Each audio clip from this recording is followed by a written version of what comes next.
Gridiron Grinder! Hut hut hike! All right, we're rolling. It's Friday night, Gridiron Grinder time. I'm Ryan. With me, as always, is my buddy James. Just a couple of dudes hanging out, sometimes sipping on whiskey. I got a little H2O tonight, but we're always talking football. What's going on in the NFL each week? Tonight's episode 38. For tonight, we're going to do Name That Stadium, hit the news of the week, and the focus of the show is going to be on a post free agency review of the AFC and NFC East teams. And so basically, we're going to look and say they lost X amount of guys, they gained X amount of guys. Do we think they're better or worse? And where might they be focusing their priorities as they go into the draft a couple weeks from now? Once we're all said and done with that, we'll close things off with our question of the week. And so, how's it going tonight, James? It's going good. How's it going with you?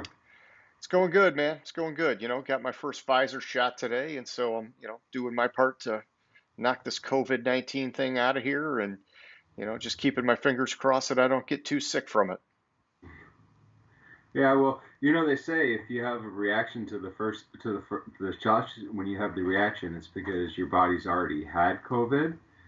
So it's like the serious reactions to it are because it's recognizing the vaccine as COVID, and then your body's attacking it.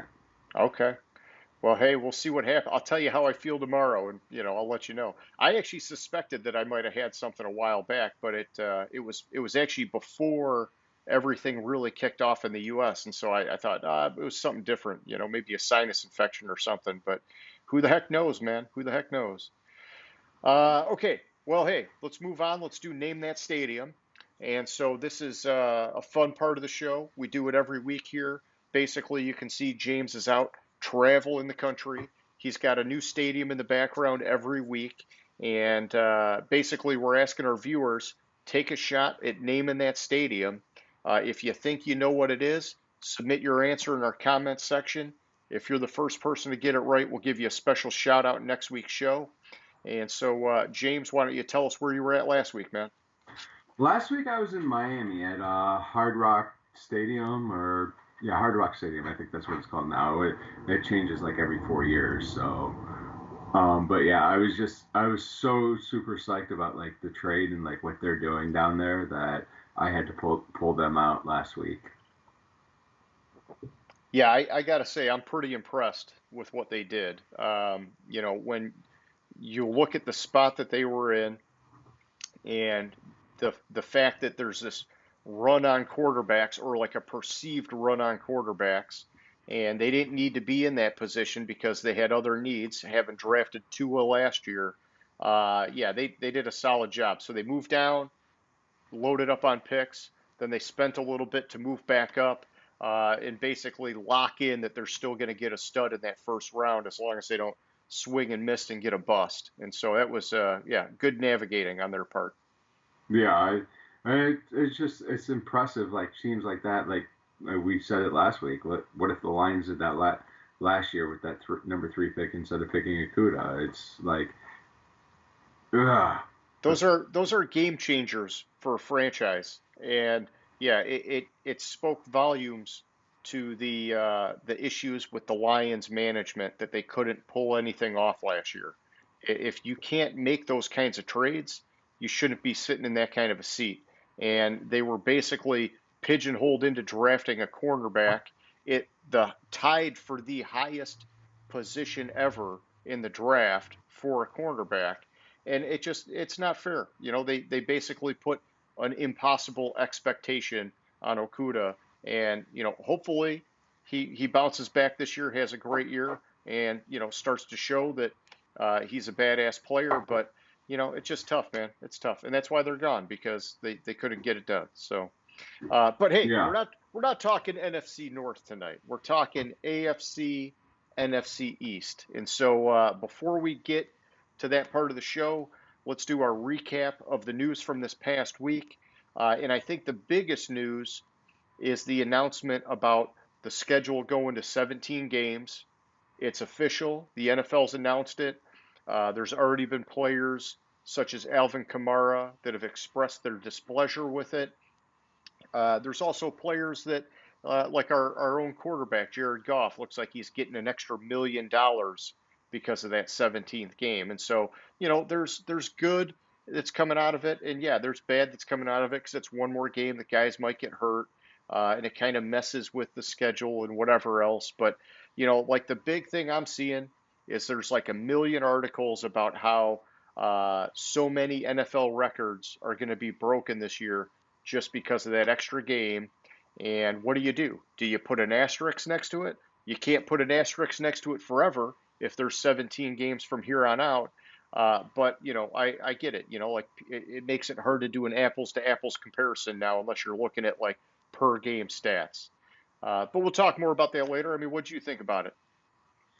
Well, first of all, the players that are coming on bitching about I mean, they just need to shut up. They voted it in last year when they approved the collective bargaining agreement, and they knew that once they allowed the owners to go to 17 games, the owners were going to do it.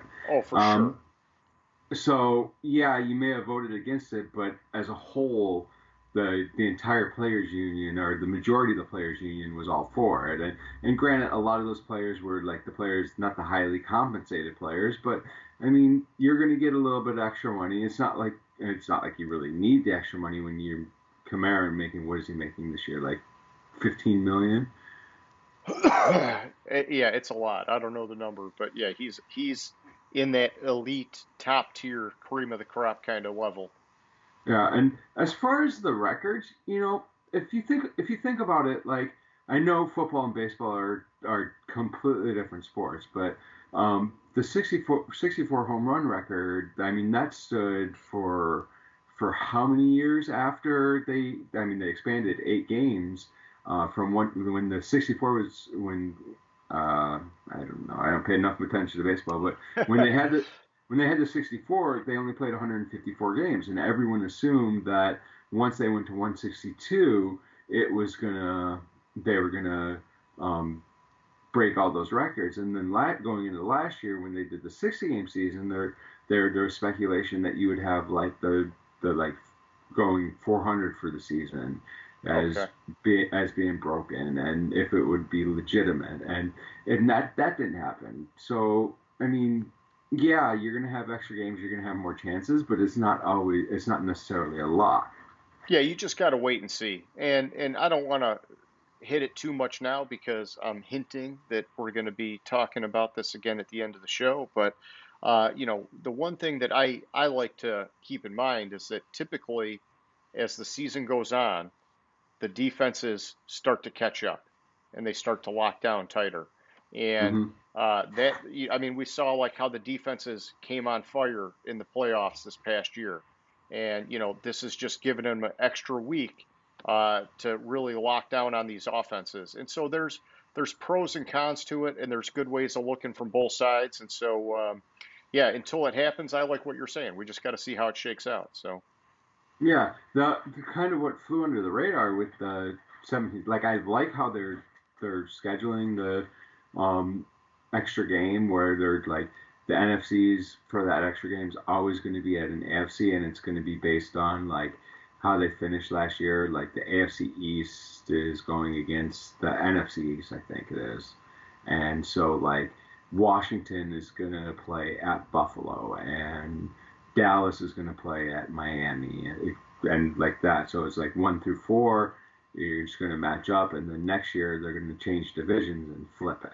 Okay. Yeah. No, it's good. They got some methodology to it. It's not just a random extra game.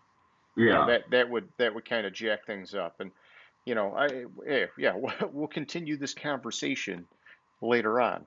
yeah. Uh, all right. So next up, Jimmy G. It's official. He's on the block. The 49ers are looking for a first round pick to trade him.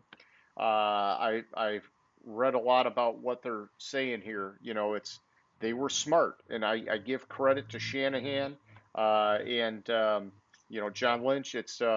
They basically announced weeks ago that or whenever they made that trade to move up, that Jimmy G's the starter, and they're going to be drafting a quarterback, but they're not looking to rush him into action. And basically, what that's telling all these other teams in the league is, if you want him, you're going to have to pay to get him, because we're committed to him, and you're going to have to fight that much harder to pry him away from us. It's a great tactic.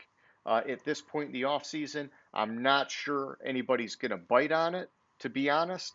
And, I was thinking about it earlier, seemed kind of wild, but I'm like, oh, hey, maybe the Jets, they're not going to give him the number 2 pick, but maybe they give him the number 23 pick and they get Jimmy G, and then they trade down from 2, or they do something different and load up on picks, or who the heck knows? Like, there's a lot of crazy things that can happen. And I only mentioned the Jets because of the connection with Saleh. Obviously he knows Jimmy G well, having been the defensive coordinator for the 49ers. Uh, another team, maybe Chicago. With them bringing in Dalton and like publicly committing to him being the starter, I don't know, maybe not. It seems to me a team like that might be better suited giving up a future first round pick instead of a 2021 first round pick. But I don't know, man. What are you thinking? What are you hearing? See, I must have like missed that. Like I didn't know they officially put him on the block. They kind of beat around the bush and said oh well we'll if we can improve the team, everybody's tradable and this and that, and I knew they were beating him, but I didn't know it was like official that he was on the block. I just was, it was kind of like reading between the tea leaves that they were open to trading him for the right price. I mean, it's a kind of a racket though. Like they traded a second round pick for Jimmy G, and now they're trying to get a first round pick for him. Yeah, was it a second or a third? Maybe it was a second. I'd have to go I, back and look. But I know that if they got a first, they're definitely doing well in that transaction. yeah, They'd be playing on somebody's desperation to get a quarterback, and I think they'd also be playing on the fact that they've put enough tape out there on Jimmy G that, oh hey, he's worth more than when we got him, because when we got him he only had 4 games of tape or whatever the heck it was, and now he's got a couple seasons, even though they were sort of marred by injury. Uh, but yeah, it's I think it's interesting. I'm curious to see if somebody's going to go after it. I just think at this point in the offseason, it's a limited pool of teams because the draft is right here, and if you're in one of those high picks, you're probably going to go after a young quarterback, not a Jimmy G guy who's been hot and cold. You'd probably rather go for the guy maybe younger with that higher ceiling. But who knows, man? It's anybody's guess. yeah. I just looked it up, and it was a second round pick for Jimmy G. Okay, so yeah, they're trying to upgrade, get a first for him, and it's maybe they get it, maybe they don't. It's also, hey, they're throwing it out there, but if the best offer they get's a second round pick or even a third round pick, at some point they might take it because they know the future is going to be with a different quarterback. But I like it. They're not in any rush, and they've got him under contract through 2022. So they can slow play this thing and see if someone blinks, so to speak. Yeah, like if Jimmy G's traded, it's going to be like probably like you're looking at like right before training camp that he's traded. So it's not going to be, which will be beneficial for the 49ers because as we've talked about many times, this draft's kind of like a crapshoot. So hmm the longer it goes, like the more entrenched he is, or the closer it gets to the season, the more they can kind of push up the price a little bit because hey, you really need him, don't you? You're Yeah, not liking you're not liking what Andy Dalton's looking like. yeah. Or Cam Newton. Yeah, You're going to get a lot of the same, aren't you? Yeah.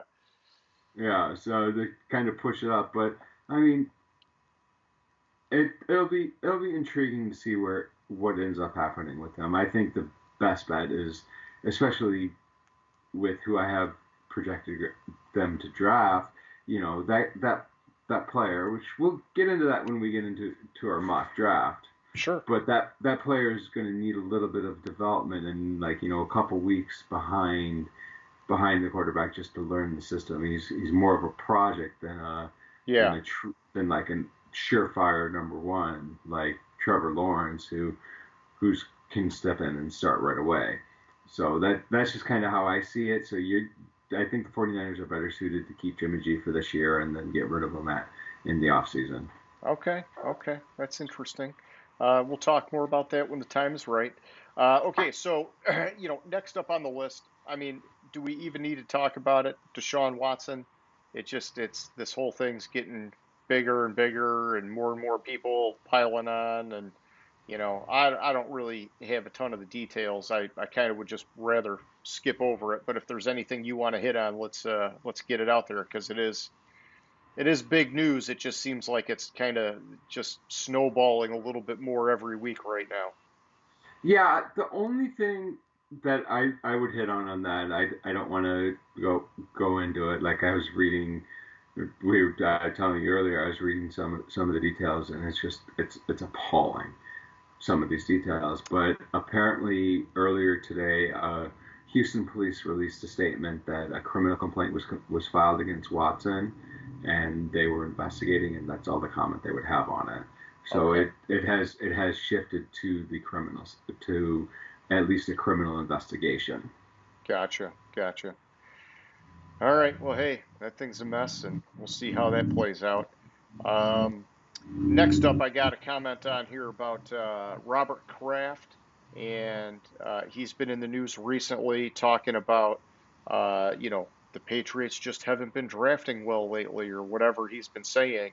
And normally these are the kind of things that you just kind of take them with a grain of salt and move on. But I did have to pause on this one and just think about it because sometimes when an owner makes these comments, they're signaling something. And it's typically a signal to their coach or their GM or both of them that, hey guys, I'm not happy and you're on the hot seat this year. And it seems like Belichick would be about as safe as it can get, considering that he's like arguably, and maybe it's an easy argument, like the greatest coach of all time in the NFL. But I don't know. What do you think? Is it just Kraft just talking just to talk, or do you think that maybe there is a little bit of signaling in there that hey, I'm not going to let this crap keep going on. I'm demanding excellence here, and you got to keep delivering, or I'm going to think about bouncing you.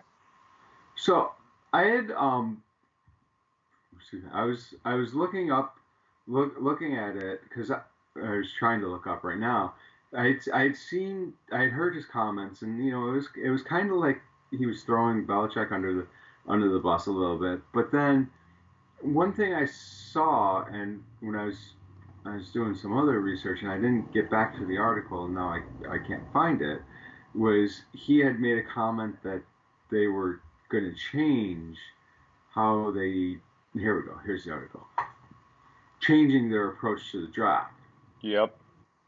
So, and I hadn't actually read to see what his actual comments about that was, but Belichick is the GM there. There's no hiding the fact that they haven't drafted well. I mean, they went out and, like, just looking at this article, $165 million in guaranteed money in free agency. Yeah, they're compensating for missing in the draft, and Yeah. it's I mean, they're on the docket tonight for our analysis, and so we'll see how they spent that money, if it's actually making them better, or if they're still in trouble. But you know, at least they were in a position that they could spend that money. You know, Hmm. I guess that's one way of looking at it. Exactly. And they got you know got under the cap. They got a lot of space. They kind of just took that reset year. So Yeah, yeah. Okay, so next up, pro days. I know we talked a little bit about this, I don't know, a week or two ago. Basically, this is all the rage these days since there's not going to be a combine. And I'm not going to get into specifics. I watched a lot of the USC Pro Day last week, and I know there were a lot more throughout the week this week. And I caught a lot of highlights. I did a lot of reading. But I'm still waiting to read a single piece of negative news on a prospect. And until that happens, I'm taking everything with a grain of salt. The combine, you got the good, the bad, the ugly. This is just like, rainbows and butterflies on every player oh, they're so amazing, everything's so great. I don't know. I'm just not buying it. I just don't like that this is the only format for this year. And, I don't want to complain too much about it because it's, likely just going to be a 1 year wonder here. But um, I don't know. It pisses me off. That's all I'm saying. It does. Like the only negative thing I heard, which if you watched it under Mac Jones's pro day when he overthrew a receiver, and like right after he overthrew the receiver, they immediately cut to like a zoomed in look at Shanahan's face. Oh, Because as you remember, if Jimmy G doesn't overthrow Sanders in the Super Bowl, the 49ers or the yeah, yeah, the the 49ers win 49ers the win Super that Bowl Super 2 years Bowl, ago. man. Yeah, that's interesting. So, but yeah, I thought it was a good piece. Whoever that producer was, it was a good piece of camera work to have that like go right to that. So what There's happened with Shanahan? Did his eyes just like, oh? oh he kind of looked like he sucked on a lemon. Well, hey, man, you're not going to hit them all, you know? I mean, Yeah. it's yeah, you're not going to hit them all. Right, Okay, but I mean, you're not being rushed at your pro day, and you overthrow the receiver. That's not too good, but yeah. it's still it's not something to really concern yourself about. Hold on, I'm gonna move over a little bit because there's something behind me that's fucking up the picture and it's bugging me. Okay, okay. There we go. Okay, so the last item I had on the news of the week, and you feel free to add more here, is Tyler Lockett. I just wanted to point that out. He got a nice extension with the Seahawks this week, 4 year, $69.2 million. And I thought it was good to point this out. This is a guy that's a former third round pick, and just in general, it's a great story of one of these mid round guys developing into really a rock solid starter in this league. That's what you hope for when you're making those third round picks, is that guy's going to turn into something great one day. And so good for him. I just thought that was nice to give him a little pat on the back, man. Yeah, that contract he signed is pretty nice. I mean, he deserves it. I mean, he's been a stud up there for when he's staying as long as he's staying healthy. So, I mean, he deserves what he got. Yeah, it's legit. Okay, so anything else news wise that you saw this week that you want to mention? Oh, just like a couple of things, like with the kind of flew under the radar. I don't want to go too much into the season, but did you see that as part of the 17 game regular season, every team agreed or is going to be forced to play one international game every 8 years? No, I didn't see that detail. Huh. Well, one every 8 years, that's not the end of the world, I guess. But I, uh, I don't know. I always thought that there were teams that wanted to do it, and teams that didn't want to do it, and it just kind of would like naturally work itself out. But hey, if they're putting some meat to it that you got to participate, you know, Hmm. so be it. You got London, you got Mexico City, and I don't know, Toronto or wherever else Yeah, they want to go next. it's like Mexico City, London, and somewhere in Canada. I don't know. Which the natural fit for Canada is the Bills, just to play in Toronto. Like that's such a Hmm. natural fit because so many of the so many people go down from Toronto to go to the Bills games. Oh yeah, I have some friends that are just on the other side of the Canadian side of Niagara Falls, and yeah, they Bills season tickets. They hit it up all the time, and it's yeah, there's definitely a lot of Canucks that are digging the Bills, man.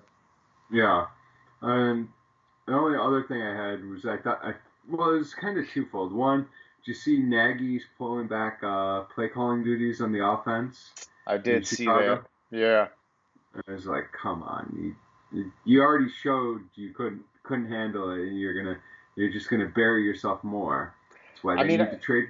Still need to trade for Russell Wilson. I'm telling you, just look, because they signed Andy Dalton doesn't mean that that's not gonna happen. No, and that's why I mentioned them as a possible Jimmy G suitor because they're desperate.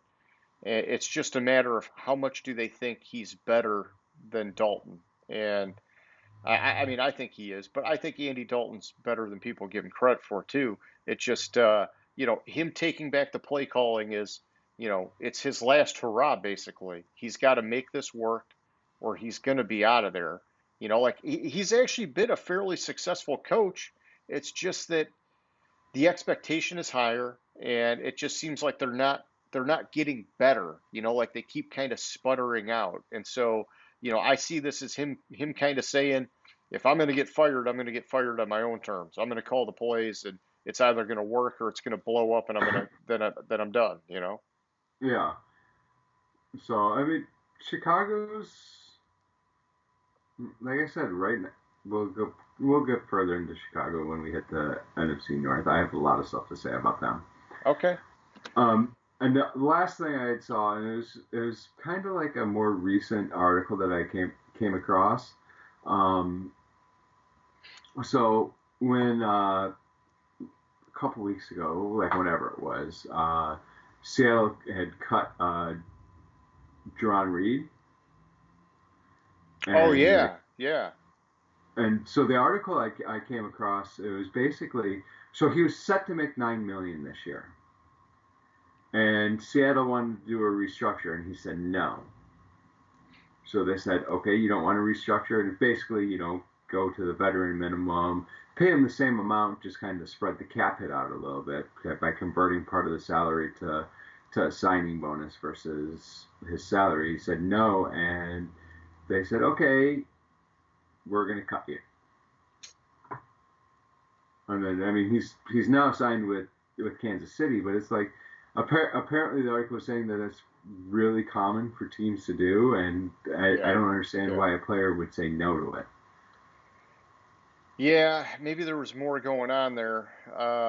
It might be something to track. I saw something that they were planning on bringing in another defensive lineman, and I forget which guy it was. And so that they were kind of pushing him out anyhow because they wanted to make space for this other guy. But I'm drawing a blank on who that other player was and what else that article said because it was probably a week or so ago when I read that. Yeah, well, because they were trying to get him to restructure to re-sign Dunlap, Okay. and I think they brought in another guy too. But yeah, it's okay. Yeah. And they so I mean, and rightfully so to hang on to Dunlop. I mean, he's a solid guy on that line, but I like Jerron Reed too. I think they should have hung on to him. But yeah, it's I guess I'm interested to find out what else happened behind the scenes and why it didn't work out. yeah, but basically, apparently sources confirmed that was the reason why they cut him, was because he said no to restructuring. Huh. Hey, I don't know what to say. Well, you got anything else, or you want to move on? No, if we can move on. It was just those few bits. Few bits and pieces. Okay. Yeah. Well, let's move on to the meat in the potatoes then. And so we're going to be doing our post free agency review of the AFC and NFC East teams. We'll start with the AFC. We'll go alphabetical, keep it nice and easy. First team we got on the list here is the Buffalo Bills. And so we'll just kind of, like nothing crazy, just, kind of go down the list here on each side fairly quickly, who they lost, who they gained, and then just overall, do we think they're up or down? And so, just kind of looking at the departures from this offseason. Matt Barkley, quarterback gone. TJ Yeldon, running back gone. Wide receiver John Brown, Andre Roberts. At tight end, they lost Tyler Croft, Lee Smith. Offensive tackle Ty Nsekhe. Offensive guard Brian Winters. Defensive end Trent Murphy. Defensive lineman Quentin Jefferson. Cornerback EJ Gaines. Quarterback Josh Norman. And safety Dean Marlowe. So, some of these guys, fairly significant guys they lost on the team. And then additions, And here's the deal. I'm only going to hit the pure additions. Our list, it shows the guys that they've re-signed, but for tonight's purposes, we're trying to compare what they lost versus what they gained, and guys that they retained. I don't, I think that's, it's kind of like a sunk kind of thing. I don't know that there's anything to compare there, but at quarterback, they added Mitch Trubisky. At running back, they added Matt Breida. At wide receiver, they brought in Brandon Powell and Emmanuel Sanders. At tight end, this is one which I'm going to talk about because I was just talking to you about Jacob Hollister a couple weeks ago. They brought him in. Offensive tackle, Bobby Hart. Defensive end, F.A. Obata. I'm probably butchering some of these names, and I apologize. Linebacker, Tyrell Adams. And then at punter, they brought in Matt Hack. And so, you can basically see from one side to the other. I know our viewers can't see this, but James, you and I, we've got it organized so you can see quarterback to quarterback, running back to running back. Our job is to analyze this and say, did they get better or worse? And so, looking at the quarterback spot, it's the top of the list. Matt Barkley's gone. They brought in Mitch Trubisky. I think it's an upgrade. I think Trubisky he offers a lot of potential as a QB2. I wouldn't say it's a huge upgrade to the team because obviously Josh Allen's the guy, right? Yeah, but if you look at it, I think Trubisky's more of the Josh Allen type quarterback than Barkley is. So it's kind of if for some reason Allen goes down, you're putting in somebody that can run the same offense that Josh Allen runs, and maybe obviously not as well as Josh Allen, but there's going to be that drop off, but you don't have to completely change the offense to put the backup quarterback in. Totally agree. Yeah, he's kind of cut from that same mold a little bit, and that's important for consistency. Okay, so then at running back, T.J. Yeldon's out. They brought in Matt Breida. I think Breida it's now a three-headed attack with Zach Moss and Devin Singletary. Assuming Breida stays healthy, it's a three-headed attack. But to me, I really want to see these guys go out and find a workhorse. I'm just not sure that that's really what's going to happen with the offense focused around Josh Allen. He's a runner and a passer. I don't know. It's something about this running back group. I liked Singletary a couple years ago, and then I was excited about Zach Moss last year. And I've been up and down on Breida. I liked him with the 49ers. Last year, he didn't really do much in Miami. It seems like there's still something to be desired at running back. And so you could argue it's a upgrade when you're comparing Yeldon to Breida. I don't know. What do you think, man? I think that Buffalo for some reason, has problems at the running back position. I mean, a little bit of it is Josh Allen is kind of a little bit of a mobile quarterback, so he's going to steal the red zone. So maybe the motivation's not there for the running backs. But it's like you thought Singletary was going to be the guy, and he was going to be a stud workhorse, and he's amounted to nothing. Then you thought Moss was going to be the workhorse, and he's kind of like he's not showing anything. I think they're just trying to get some serviceable running backs in there that can pick up a little bit of the slack, maybe push each other, and just get just that little bit better at the running back position. But they seriously need to find a workhorse, and I completely agree there. Yeah, they're just kind of like throwing everything at the wall to see what sticks, but they're not like they're kind of saying, "Hey, you're second fiddle. One of you guys will do okay, and we'll figure it out later." And I don't know. I just don't like that approach, but yeah. Yeah. All right. So then at wide receiver, John Brown, he's the big name that's out, and I know that he's had some injury issues in the past. And so basically backfilling him, they're bringing in Emmanuel Sanders. If you look purely at the lineups grades, because I did that for us tonight, I like to compare what the ratings are on lineups.com. And that's just one source. There's a lot of them out there. It basically is a wash. I would say it's probably more like a little bit of an upgrade since John Brown's not always been on the field. But I think it depends on how much gas Emmanuel Sanders has left in the tank too at this point. Yeah, assuming Emmanuel Sanders is his normal self, I think he's a major upgrade over Josh Brown. Like, I mean, you're looking for somebody to be the other side of Diggs and kind of draw a little bit of attention from Diggs, so they just can't focus on him. And I think Emmanuel Sanders, he can stretch the field. He's he's played solid everywhere he's gone. He was Yeah. Where was he last year? He was Last year was New San Francisco. Orleans. Yeah, New Orleans. Last year, New Orleans. 2 years ago, San Francisco. And so but he played well, played sufficiently at both places. He looked really good when San Francisco went to the Super Bowls. If he even has 80% of that year, that the Super Bowl year for San Francisco, it's a huge upgrade.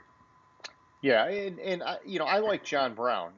He's just got to be on the field more, and when he is, he's productive. But yeah, I like Emmanuel Sanders too, and so I think it's good stuff. You lost a guy and you replaced him well, so that's good.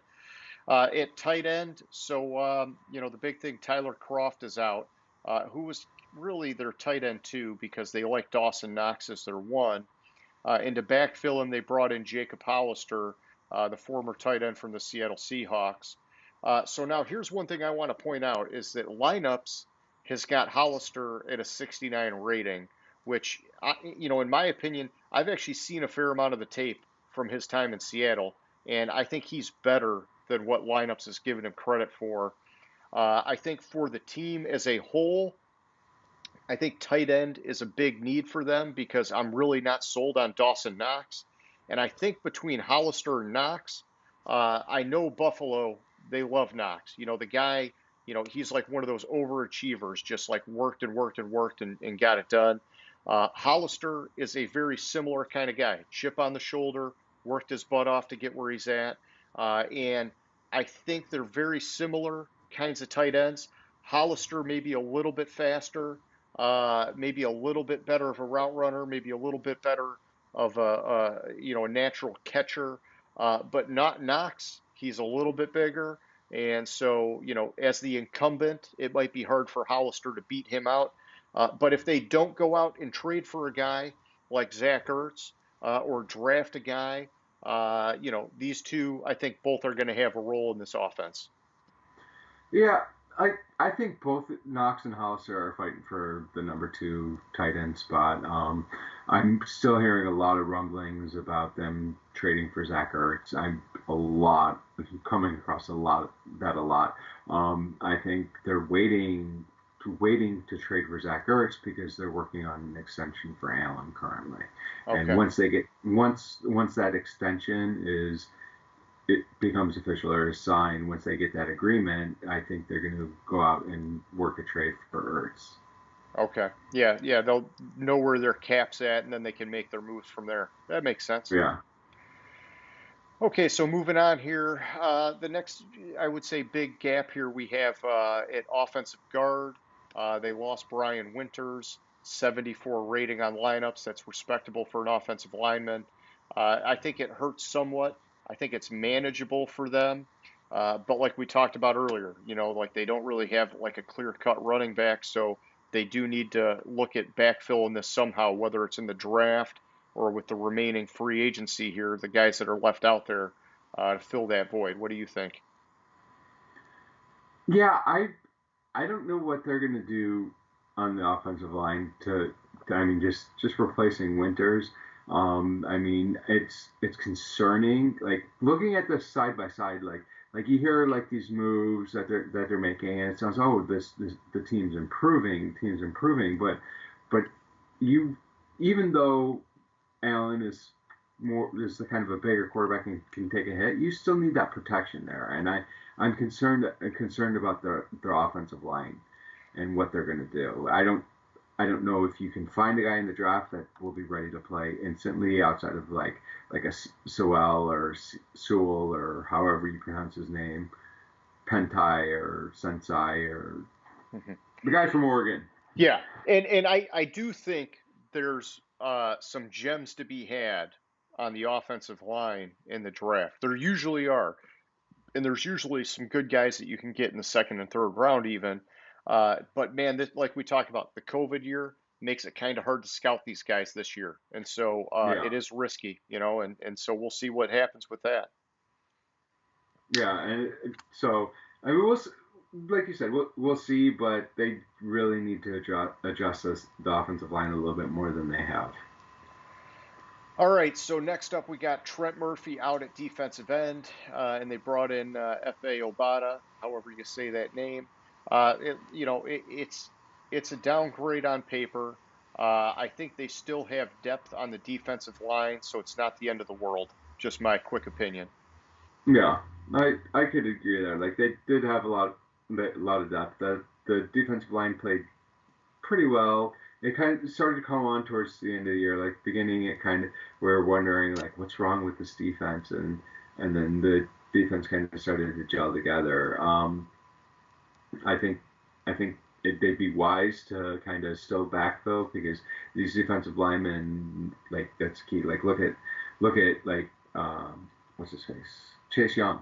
Like Oh yeah. you get that guy that just all of a sudden explodes and like your secondary, which we'll get to in a little bit. Their secondaries, you can plug players in there that aren't necessarily the big names, and they'll look better or they'll appear to be better as long as you have that solid front four or front seven. Yeah, and to kind of add on to that, you're right. I think even though they do have some depth, they really don't have that stud edge guy, whether it's a defensive end or an outside linebacker that's getting to the quarterback. And yeah, if they can get that and put some pressure on the quarterback, it makes everybody else's job easier in that secondary. And so I think that's a priority. But yeah, talking about the secondary, they lost pieces at cornerback in E.J. Gaines, Josh Norman, and then at safety in Dean Marlowe. And so I think at both of those spots, it's an obvious downgrade. I know that Josh Norman is in that decline phase of his career, but he was still fairly highly rated. Lineups had him at 91. And so I think that when we're looking at the draft, defensive back is going to be a priority. I would go defensive line to try and find that edge guy earlier. And then I think other than that, we're looking at probably tight end and running back. What do you, and we got some time to kind of chisel that down, but what are you thinking, man? So I think you're. I don't know about tight end. Like I still see them see them As a making a trade trade for deal? tight end. Yeah. Or and even if they don't, like I don't see outside of Yeah, and so I guess it's more, Pitts, outside of Pitts, like there's yeah. there's not that many big time tight ends that are going to be available in this draft. So I Yeah, and so I guess it's more of areas of need. Let's just say that, whether it's a trade or if they can nail a guy out of free agency still, or if it's the draft, we'll just kind of hone in on some of their remaining needs is probably a better way to put it. yeah, and like secondary wise, I mean they still have Trey White. I mean they just signed him to like a huge extension, They and they then did it they did have some ridiculous depth in the yeah, secondary, and so it yeah. it does help. It does help for sure.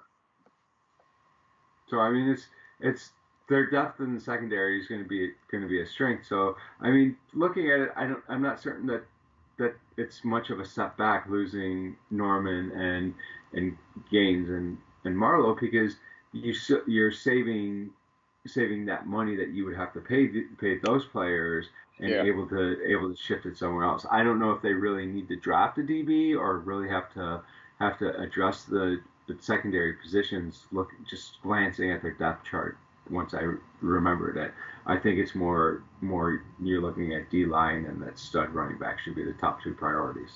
Gotcha. Gotcha. Okay, so just kind of in a nutshell, summing it up, we're going to say that position groups that are up, quarterback, which is really the QB2, running back, it is up, although we're not really satisfied with it. Wide receiver, we think that's up a little bit. There's an upgrade from, John Brown to Emmanuel Sanders. And then looking at the position groups that went down, we're going to say tight end did go down a little bit. Tyler Croft, I think you and I both liked him. Mhm. Offensive guard, that dropped off there. Defensive end dropped down a little bit, but not the end of the world. And cornerback and safety went down a little bit, but once again, because of their depth, probably not the end of the world. I would say quarterback and safety kind of stayed level. Like Okay. I I the players they have like they're like I mean the starters listed right now on the depth chart, which apparently has already been adjusted for some of these losses. It's Tre'Davious White, Poyer, Micah Hyde, and Levi Wallace. I mean, you can't. I mean, those are some some studs back there. Okay, fair enough. Hey, yeah, I think that, the depth is important, but yeah, you're right. They did have some serious riches in the secondary, so it helps. Yeah, It's and not going to hurt them that bad. Yeah. backing them up, Teron Johnson, Josh Thomas, Jaquan Johnson, and Ciaran Neal. Meh, maybe a little bit of a step down on the backups, but I mean, this defense. Looking at it, this defense is still loaded. Oh yeah. Oh yeah. Wow. Yeah, they're in that window, man. They're in that window, and it's going to be interesting after they get the deal done with Josh Allen, how that might change things. But, right now they're still looking like a prime contender. Okay, so next up we got the Miami Dolphins. And so let's just go group by group down. So looking at the top here, uh, for a key departure, Ryan Fitzpatrick's out. They brought in Jacoby Brissett. Since Fitz was relegated to QB2 duties anyway, I don't know that this downgrade really has as much sting as it might have otherwise. They're obviously going in on Tua being their guy, and so, uh, you know, eh, unless something happens to Tua, this is kind of an irrelevant sort of a transaction. Yeah. Exactly. I mean, but you have to be concerned about that because Tua has appeared to have injury issues in the past. That's true. That's true. Well, and then I guess Jacoby Brissett, he's got some starter time. He's been solid, so he's a good safe backup. But is he Fitz magic? No. So it is a downgrade, but it's a downgrade that may or may not matter. You can't predict the injuries. I guess we just gotta see how things play out. At running back, so Matt Breida's out, and they brought in Malcolm Brown to replace him. And they did all sorts of crazy things at running back last year. They worked a lot of different guys into the mix, and it's kind of hard to say what direction they're going to go in this year. When you look at the lineups grades, Breida was at a 77, Malcolm Brown's at a 75. So you could kind of say that this is a wash on paper. But my opinion is that I've actually been high on Malcolm Brown for a while, and he's not had a chance to shine. And I think if Miami gives that to him, they will not be disappointed. He looks like a very solid running back to me. He's like a little bit of that bruiser type of running back. And then you consider Breida's injury history. He wasn't really available for the Dolphins anyhow. So, just on that alone, it seems like Malcolm Brown is a little bit of an upgrade, in my opinion. But I think I think he's a lot of an upgrade over Breda. Like I, You think I'm sandbagging it? yeah, just a little bit. Like I've being out here, I've seen Oh him yeah, play a you lot, see and him. like You see him firsthand all the time. Yeah. yeah, and I saw a lot of promise in him. Um, 2 years ago was it? I, whatever, a couple of years ago when, but so and last year if you look at his regular season stats, he had only 100 attempts, and he averaged 4.1 yards per carry. I mean, that's pretty solid, but he also can receive out of the backfield. I think he's just better all around. And like you're looking at your second guy, your number two running back here, because you still have Gaskin. Yes. And I don't know. I guess I look at it as could this guy be their starter? Or is it just going to be a committee thing? Possibly. I mean, it could be a committee thing, but I mean, his career average is 4 yards a carry. I mean, he's had last year was his highest usage, but still, 4 yards a carry is pretty decent to average. Oh, yeah. Yeah. And like I said, I think there's some untapped potential there. And so I don't know. Maybe it's wishful thinking that I want to see him get that opportunity to be the starter. But he should at least contribute in some way, shape, or form. He's proven he can do that. Hmm. Okay, so then next up we got wide receiver. Isaiah Ford's out. They got a splash signing here. They brought in Will Fuller on a 1 year deal. I think it's a pretty freaking solid upgrade at wide receiver for this group. And when you look at their guys now at wide receiver and tight end, they've got some pretty darn good weapons for Tua to play around with. Yeah, they definitely do. I mean, I it's like a dream lineup to have Will Fuller and Devontae Parker Oh yeah, and then uh, you got Gasecki at tight end. I mean, and it's. Gesicki. Like that's like I mean, you're talking the only better combination I can come up with in the league right now is Gronk, uh, Evans, and Godwin.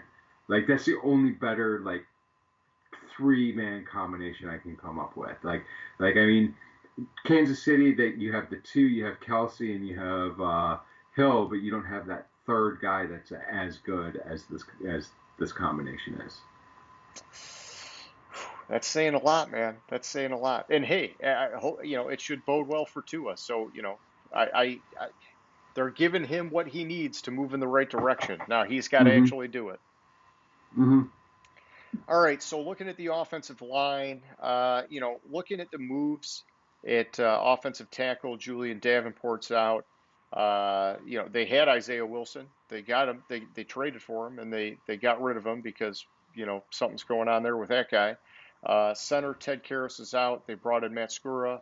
I look at the offensive line changes as a whole as pretty much a wash, in my opinion. Well, yeah, especially since like these guys, like I mean, everyone on this list, like Panky is currently listed as their number 4 guard, Hmm. and Skura's. I mean, that could be just because that's the guy that was there, but Skura's listed as their backup center. Yeah, they need to prioritize the offensive line. And Yeah. and so basically this offseason really didn't do that, at least so far. They need to do something in the draft, or they need to go out and make a trade, or they need to sign some guys and that are still left hanging out there. Maybe they find a good value signing that can step up. But the offensive line, that is my concern. So now they've given Tua some skill players, but man, they better keep them protected, man. You better keep that guy clean. Yeah, but that's also why they traded back from 3 and then back up to 6. Yeah. There's a specific reason for doing that. There's a very specific player reason for doing that. Is that an Oregon player, James? Yes, it would be an Oregon player. All right. Well, that'll be coming in a few weeks, I suppose. Okay, so next up we got defensive end Shaq Lawson. He's out. They traded him. That to me is a big downgrade. I think they make up for it, which we'll get to in a minute at linebacker somewhat because they did bring in Benardrick McKinney, who I like. But they also had their weird deal at linebacker where they let Van Noy go. They released him out of nowhere, and so um, you know, I think when you look at this on paper, they're down at defensive end, and they're probably about a wash at linebacker because they didn't keep Van Noy. If they would have kept Van Noy, I would have said, okay, you're down here, but you're up here, so it's a wash. But now it's like you're down at defensive end, and you're probably just even at linebacker. So I don't know. That one confused me a little bit, but I think we talked about it a week or two ago. It sounds like they must be hoping on some of these younger guys stepping up at linebacker, and that's why Van Noy ended up being expendable. Who knows?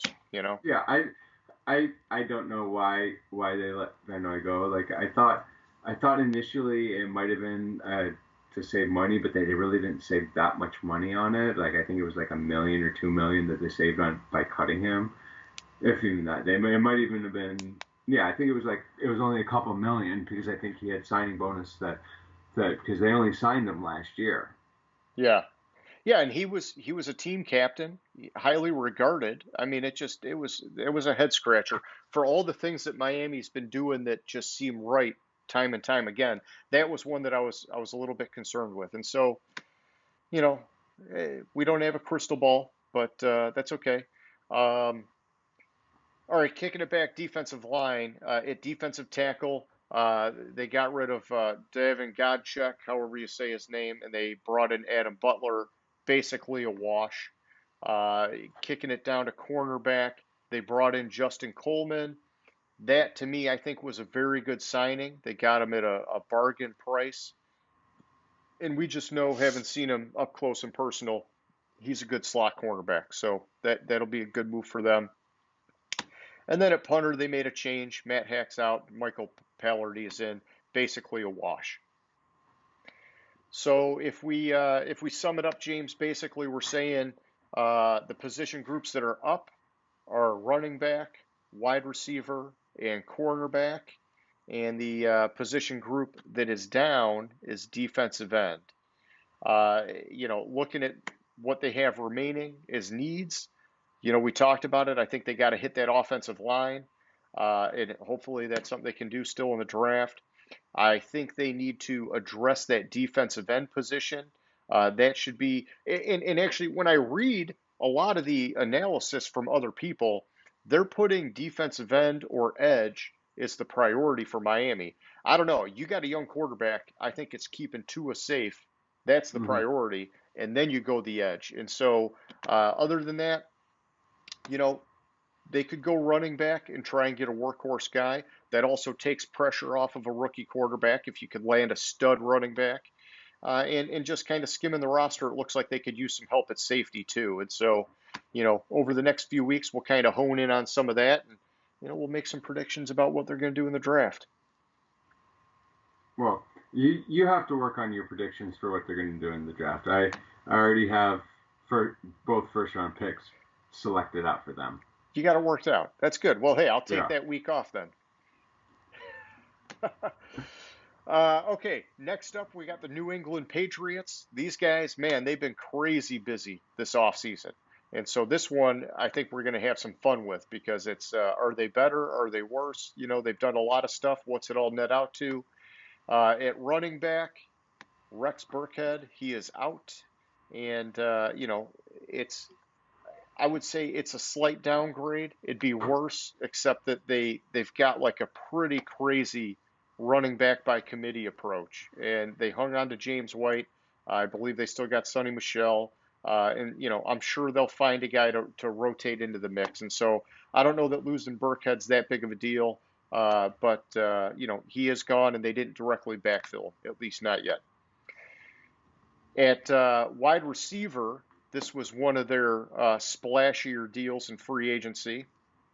So Damiere Byrd and Marquise Lee are out. They signed Nelson Aguilar, gave him some pretty big money, and Kendrick Bourne. It's definitely an upgrade on paper. Maybe this is just me. I'm a little bit skeptical of Aguilar because he's just had an inconsistent career to this point. And I get it. Last year he jumped off the page, but man, was it a 1 year kind of? I don't know. He's had good times. He was good off and on in Philly, so I don't want to take it all away from him. Just for the money they paid him, he's going to need to really consistently perform well, and the consistency is something that I'm worried may not be there.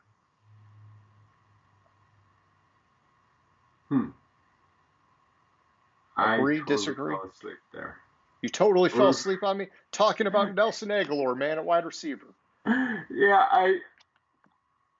I just you, Nelson Aguilar. The thing about him is every time his name is mentioned, I start thinking about the video of the fire in Philadelphia, where like you had the like passerby that's catching the babies that are being thrown out the window to save them, and he's interviewed on the news media and says, "I'm not Nelson Aguilar. I'm not dropping the ball." Mm.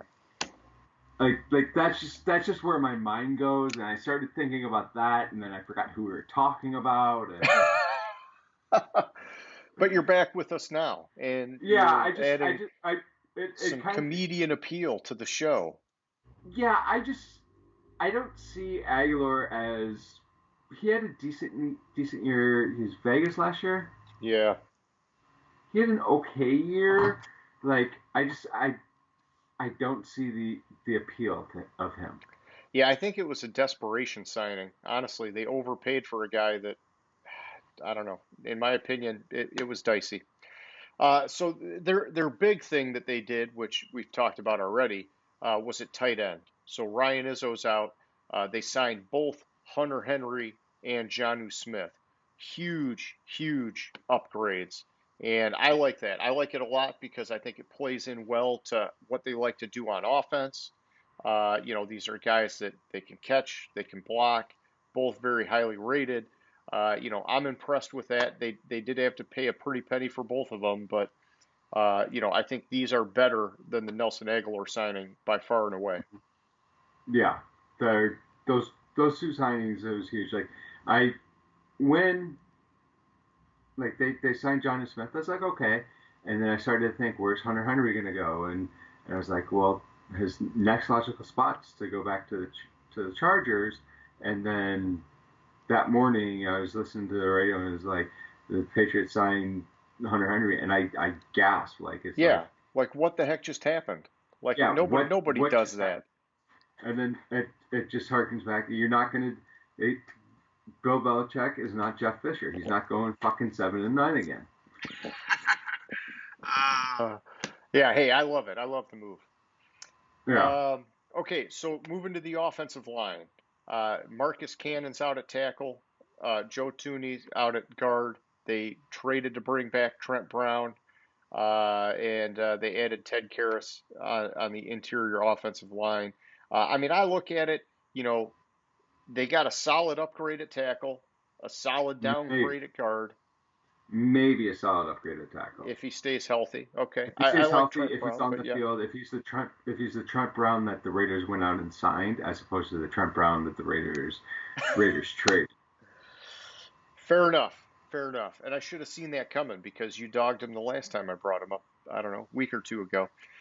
So I think overall, the offensive line, in my opinion, is down. I think that it's, basically they had an exchange, and that's great. But I still think they need help on the offensive line. Oh, they need a ton of help on this offensive line, especially if you're either going to have Cam Newton or a rookie quarterback back there, or maybe Jimmy G if so be it. But you Jimmy G injury prone, you need to protect him. Cam Newton injury prone, you need to protect him. Rookie quarterback, you're going to ruin the guy's career if you don't protect him. Yeah. So they And got, yeah. they're not doing anything to protect the quarterback. Yeah. So they got to do something. They definitely got to do something here. Which is Um, it's a surprise too, because Belichick normally prioritizes the offensive line. Yeah. And I guess here's the thing. So I didn't necessarily put it as a huge need for them. I guess it is a need. I just looked at they had so many other needs that I guess it got pushed down on my list. But I guess we'll come back to that in a minute. We'll finish going through the position groups here. Defensive tackle, Adam Butler out. Davin Godchuk is in. Defensive lineman, not necessarily an end or a tackle, some rotational players. Bo Allen's out. Montravius Adams is in. Henry Anderson is in. It's a slight improvement. It's not like earth shattering. At linebacker, we got Brandon Copeland out. Matt Judon is in. Raekwon McMillan is in. And Kyle Van Noy is in. I think linebacker, much like tight end, they did very solid at improving that part of their team.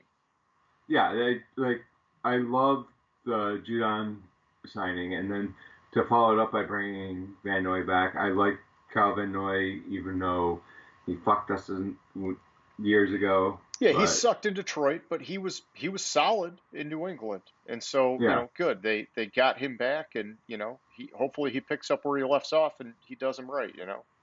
yeah, and I mean Judon can play end a little bit too. So I mean, all in all, their linebackers are a lot better than they were last year.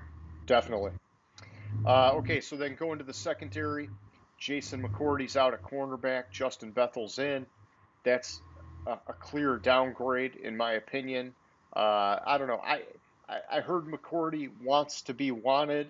I've got a feeling that they're going to go back and get him and bring him back. They're just sweating him out, and they're going to beat him up on money, and they're just letting him test his market. And they're going to say, hey, if someone else will pay you, go ahead. But if not, we'll bring you back, because he's just been one of those Belichick type guys, him and his brother, that they're just like those guys that they work their butts off and get it done, and they do whatever they need to do. And I think he has more value for the Patriots than he's going to have anywhere else.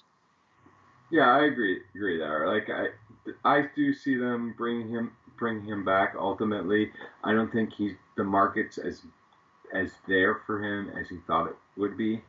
So I think he's going to come back with his tail between his legs and just take whatever Belichick gives him. You want him? I'll give you $1 million. Okay. Yeah, and hey, that's if that's what he's got to do, that's what. Still a pro athlete. I'd take Yeah. it. I'd take it. But so then next up we got at safety. Patrick Chung is out. He retired, and they brought in Jalen Mills on a fairly healthy contract. I think it was like a 4-year, $24 million deal, something like that. I was shocked. Lineups had Patrick Chung rated as an 84. I thought that was aggressive because he was very clearly in the decline phase of his career. Kind of fell off the map a few years ago, in my opinion. But nothing wrong with that. I mean, hey, we can't stop the clock. I just don't think that it's as huge of a downgrade as lineups has it. Chung at 84, Mills at 70. I think Mills is a little better than that, and Chung was a little bit worse than that. So I think it's a downgrade, but not an extreme one. Yeah, and I also think that Mills he's been on the up. So like been improving. He's been on the come up. Sorry, not on the up. So I mean, I think based on the decline of Chung and how Mills has been climbing, I think it's might actually be a little bit of an upgrade. Okay, I like that. I like the positivity. Like it's good looking at it the right way. And yeah, I think the trajectory is there that you can make that argument.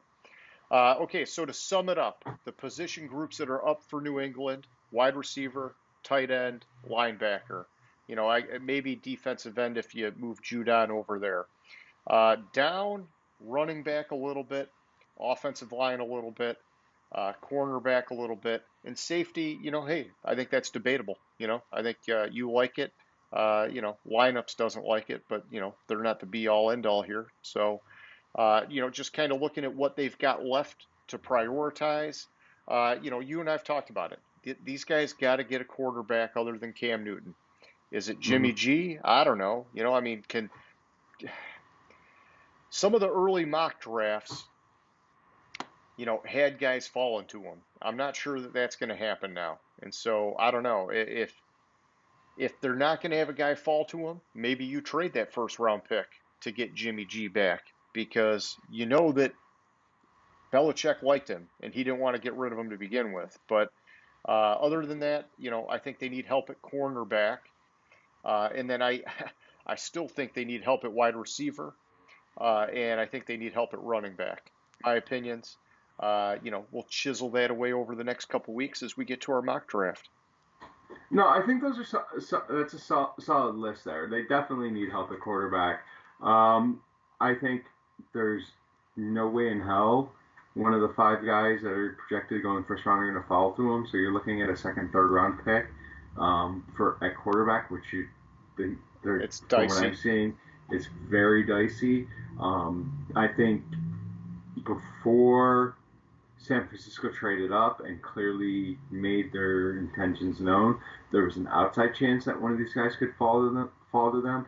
But I mean, after you have basically the first top three are quarterbacks. Like I mean, that's a given. You also have like the Jets wouldn't trade with New England directly, but you also have Sam Darnold out there. I mean, what's going on with Watson?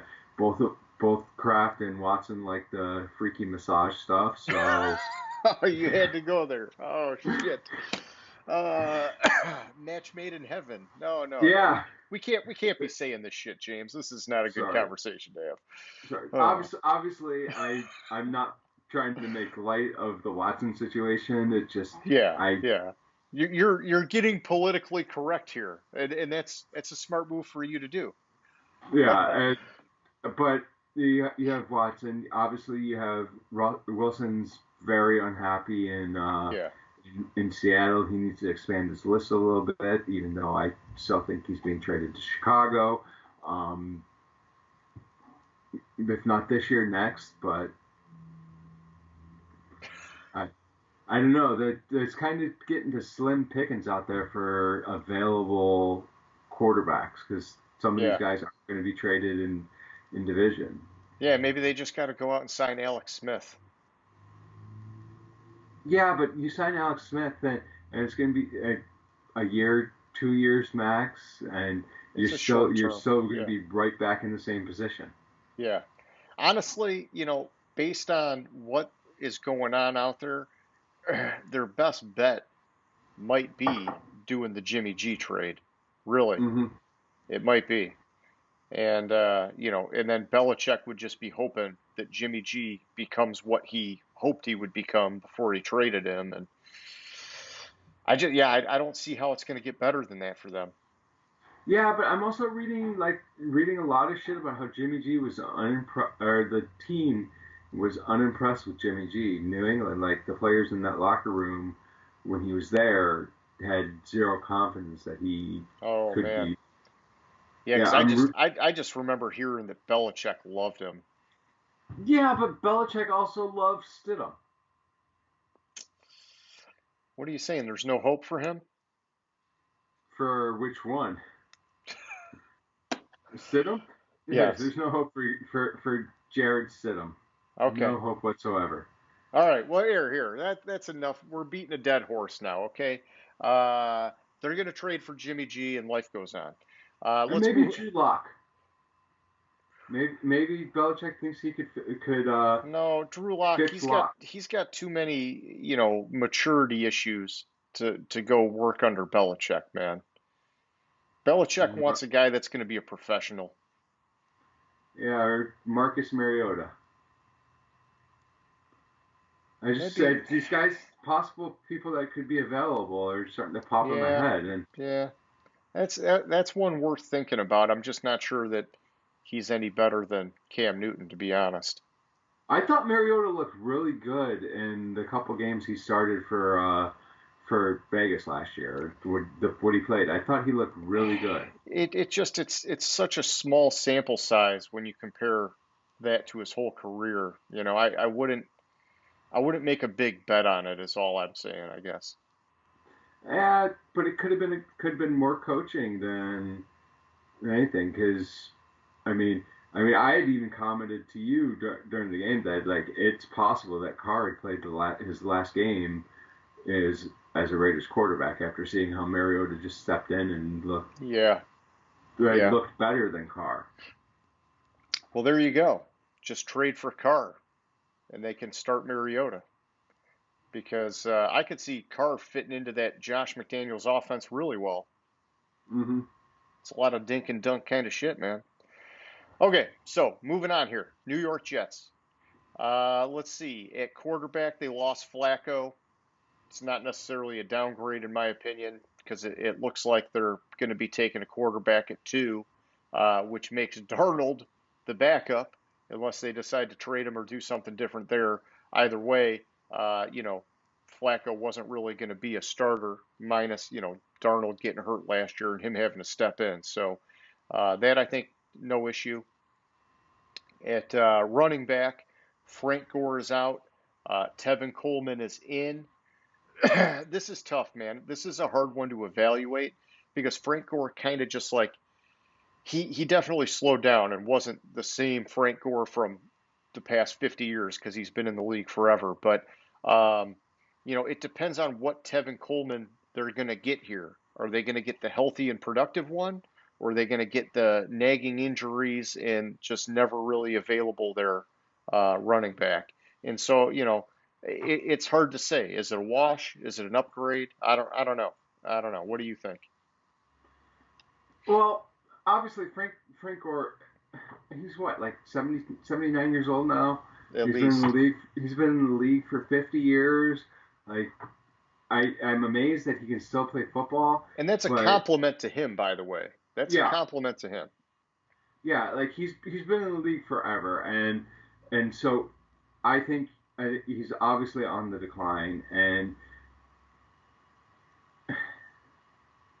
it's sad. Like, I remember like those days where Frank Gore was like top two, top three picks in fantasy. Oh, yeah, dude. Oh, yeah. When he was with the 49ers. I remember Yeah, those man. days. He's a son. Didn't he end up signing somewhere too? Like, isn't he still in the league? Oh, it sounds familiar, but I, off the top of my head, can't remember. While you're I looking swear that up, he's. or here, you're looking it up fast. So maybe not. Just look at his No. Wikipedia Well, the Wikipedia still has him as with the Jets. uh, the Jets. Okay. All right. Well, wait. We'll see what happens with him. Okay. So at wide receiver, Rashad Perriman's out. They brought in Keelan Cole, and more importantly, they brought in Corey Davis.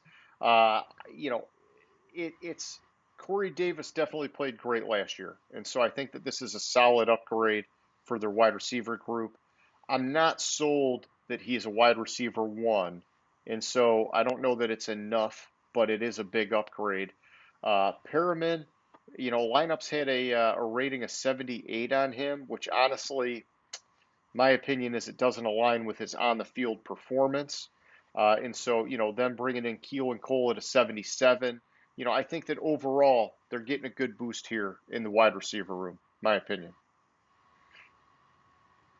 No, okay, so Frank Gore hasn't signed. Um, I actually like Perriman a little bit. I don't know what it is. Like, He, dude, he had a, like a dream-like run at the end of the year a couple years ago in Tampa Bay with Jameis Winston. And other than that, his whole career has been about his athletic ability, and it's just never translated on the field. And hopefully it's coming around because now he's in Detroit, and so we want that. But I just, when I see lineups giving him a 78 grade, I'm just like, shit, I don't ever a 78 grade's a guy that's like putting up consistent, not necessarily like dominant stats, but they're getting consistent stats every game, at least two, three catches and some yards, and that's never been Perriman, man. I mean, he really didn't have that much of a drop off from Tampa Bay to the Jets. Like, and he was on a lot worse team with the Jets. Yeah, but okay, so here's the thing. His stats in Tampa Bay came like all in the last three games of that year, though. And so, what I'm saying is, you spread that out over a season, and it's like, oh, that's not. I don't know. Maybe I'm being too hard on the guy. Yeah, I think you're being too hard on the guy. Like, cause like I'm looking at this past year, his targets. So I'll go week one to week or game one to game 16. 5, 2, inactive, inactive, inactive, Yeah, 8, well, that's not 2, good. Inactive, inactive, inactive, 7, inactive. That's not good. 4, 8. The Jets were trying to lose last year. All right. All I'm saying is, here, his last, uh, and honestly, it's more than his last three. His last five games in Tampa Bay, 87 yards, 70 yards, 113 yards, 102 yards, 134 yards. 5 catches, 3 catches, 5 catches, 7 catches, 5 catches. He has not continued that, man. He's had a couple, like, even when you look at his big games where he had yards, okay, three catches for 84 yards. He hit a 53-yard freaking catch, man. I mean, it's just not. But hey, I guess I shouldn't bash him that much because you're right. He had Sam Darnold throw in, and Flacco throw into him with Adam Gase calling plays. Uh, so yeah, I probably am being too hard on him. You're right. Yeah, I mean, he had 100 yards against New England. He had Yeah. 79 yards against Miami. He had 84 yards second game against New England. First game against Miami, he had 62 yards. I don't know. I have a little bit more faith in him than you. I don't know. There's just something about what I'm seeing on it that gives me a little bit of faith All for right. that signing. That's fine. And I mean, Corey Davis coming in, it's still an upgrade for him at the Oh, Corey position. And Davis so that's, yeah. is a huge upgrade. I'm just saying, don't knock Perriman as much as you want to. Okay. All right. Hey, point taken. I'll keep my fingers crossed for him now that he's in Detroit. Okay, so at tight end, they brought in Tyler Croft. They didn't lose anybody. You and I mean, we've talked about him a number of times. We think that this is a good under the radar upgrade at tight end for them. I think it helps. He's not like a freaking stud tight end. I'm not saying that, but he can come in and he can be a solid contributor at tight end. He blocks. He can catch a little bit. He's not going to get you 12, 13 yards a catch, but he'll get you 7, 8 yards a catch, no problem. Is a consistent guy that'll be there for you. I like Tyler Croft. I Herndon's You just is like okay, him. but You yeah, just I like like him. Croft. I wanted to pull up his stats. Yeah, and I like Chris Herndon a lot. He just hasn't been as available as they need him to be. Yeah, is that all he had last year? Oh, Croft isn't. He's not big in the passing game, man. If that's what you're looking at. Wow, that's all. Like I felt like the last like 3 weeks of the season. It's I like what I what I just felt like he was having more than that. It might just be he had like all three of his touchdowns like the last 3 weeks of the season or something. what you're experiencing is the same thing as me. Is that it's when you watch him play, he's better than what the stats will project because he is a solid tight end. He's just not getting a shit ton of receiving stats, and so that's why he's not getting a ton of attention. Hmm. Yeah. So he had 2 TDs against the Rams and whatever on September 27th, and he had 1 TD against Seattle. Wow. Is that all he played last year? Did he get hurt? Oh, I'd have to go back and look at the game logs. It's possible. But like I was telling you, they're big on Dawson Knox, man, and he gets a lot of the action out there in Buffalo. Okay, so while you're doing some digging here, we'll look at the offensive line. Pat Elflein is out at guard. They brought in Dan Feeney at center. For all intents and purposes, I'm going to say it's pretty much a wash on the offensive line. On the defensive line, not a wash. They brought in Vinny Curry at defensive end. They brought in Carl Lawson at defensive end, and they brought in Sheldon Rankins at defensive tackle. I think for both of these, they're not like outrageous upgrades, but they're respectable, and it's important because they've got a defensive-minded head coach now, and they're giving him some guys to work with, and I like that. I can appreciate that. At linebacker, and Henry Anderson is out, so it's not like they didn't lose anybody on the defensive line, but they're still up in my opinion. At linebacker, this is one where it's basically they swapped a lot of guys out. Terrell Basham, Neville Hewitt, Jordan Jenkins, they're all out, and they brought in Jared Davis. Uh, Here's what I'm going to say, and you can give me your opinion on this if you want, obviously, because I welcome that. That's what we do here. Jared Davis has a 69 rating on lineups. He's a lot better than what they're giving him credit for. But when you look at the pure fact that they had three guys with 70 plus ratings go out and they're only bringing one guy in, obviously the Jets are going to have a hole at linebacker. That's what it boils down to. So it's overall that position's down, but I do think Jared Davis is going to be good for that defense. I'm not saying he's going to be a stud, but he'll be a solid starter for that defense. I agree with you on Jared Davis. He's way underrated, but they did take a step back here. And back to Tyler Kroft a little for a minute. Mm-hmm. He was on the COVID-19 list and then inactive the next 4 weeks. Apparently he played in the New England game in week 15, but didn't have any. Played 12 snaps, didn't have any targets or anything, and game 16 he was on the COVID list. Okay. Again, and he didn't play in the playoffs. It's fine. We know he's respectable. We know he's respectable. Yeah, you must be right. It must be that it's just not aligning how much they didn't use him versus what I'm seeing on the field. Yeah, and we saw him in Cincinnati a few years ago too. I mean, when he plays, he's solid, and so I'm not worried about him. I think, get him out of the COVID year, and he'll be back in action. It'll be good. Yeah. Okay, so then at cornerback, these guys went backwards. Arthur Mollett, however you say it, not a huge factor, but Brian Poole is gone, making that a significant drop down.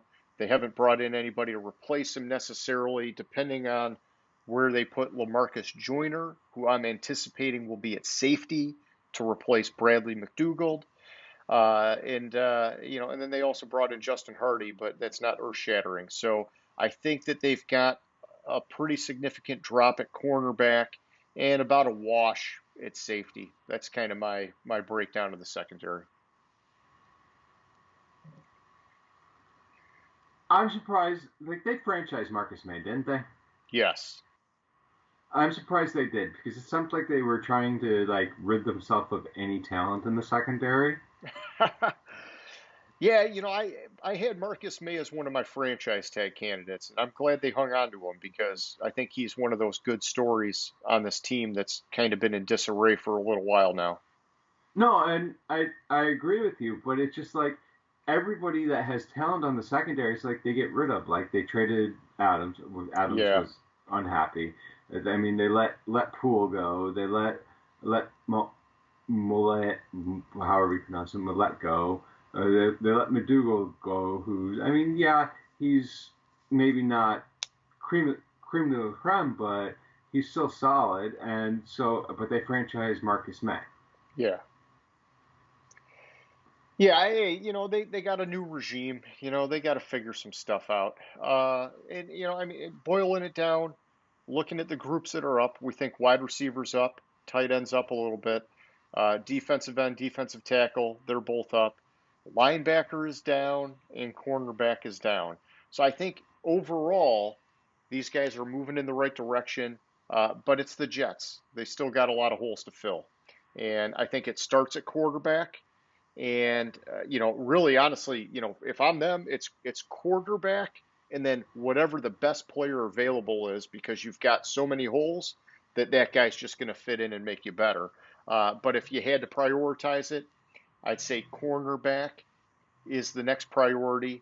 And then I'm looking at probably either running back or linebacker at that point, and then interior offensive line, possibly center as being the next big need. But there's a lot of them. It's the Jets. Yeah, I would move interior O-line up a lot. Oh, well, yeah, I guess if you're going to have a rookie quarterback, that would probably make sense. Keep the guy safe. Yeah. Yeah, I mean, we don't need a repeat of Joe Burrow's rookie year. See, if we had a budget, we could have like, a guy put in that like right by your face, like the highlight of that. And so people would be like, oh, see Yeah, the knee go backwards. we would also have to get NFL's permission to put that up too. Well, But yeah, that's where the budget comes in, but we don't have a budget. So, okay, so let's kick it over to the NFC East, and let's see if we can speed it up just a notch here. So we're starting off with the Dallas Cowboys at quarterback. Andy Dalton's out as their QB2. Not the end of the world. They're expecting Dak to come back, be healthy. They signed him to a pretty solid deal, so I'm not necessarily going to knock him on the quarterback thing. Uh, Fullback, just because I respect the position. I wish they would have hung on to their guy. I don't even know how to say his name, Alawale. His first name, whatever, with a J, but Alawale. I know he has a low rating by lineups, but I give fullback some love. Tight end, Blake Bell is out, but I believe they're getting Blake Jarwin back healthy, and he's really going to be their guy. So there's not a huge issue here. Offensive line, you got Cameron Irving out, Ty Naseki's in, basically a wash. Joe Looney's out. He wasn't really rated that high anyhow, not a huge factor. At defensive end, Eldon Smith, Tyrone Crawford, both out. Carlos Watkins and Brett Urban are in. I see this as a downgrade. And I don't, what is their deal, James? It's like defensive end, aside from Demarcus Lawrence, they just like never put a priority on. And like last year with Aldon Smith, the dude came out of nowhere and played pretty well. I know he kind of slowed down as the season went on, but it just seems like they never prioritize that defensive line, and it's I don't know. It's time to do something different. well, yeah, but also like they didn't never really prioritize the defensive line because they've always had excellent to very good to excellent linebacker play that made up for the defensive line follies. And Yeah, last year, it kind of came to a head where the defensive line was the star because the linebackers weren't doing it, and that defense. I mean, although also that then this entire team is aging. The offensive line was aging last year. The defense, like I mean, it's they paid Zeke money they should never have paid. They should have told him to keep his ass in Cabo and not giving him the contract that he was demanding. okay, okay. Uh, And I they paid Zeke instead of paying Zach 2 years ago.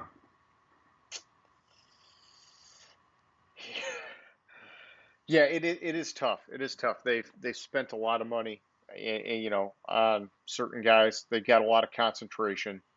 Okay, so like linebacker, Sean Lee's out, Terrell Basham's in, Keanu Neal is in at linebacker. That's an interesting one. And so, I'm going to say on paper it's an upgrade at linebacker, but I got to really see how Keanu Neal plays at linebacker on this team before that settles in.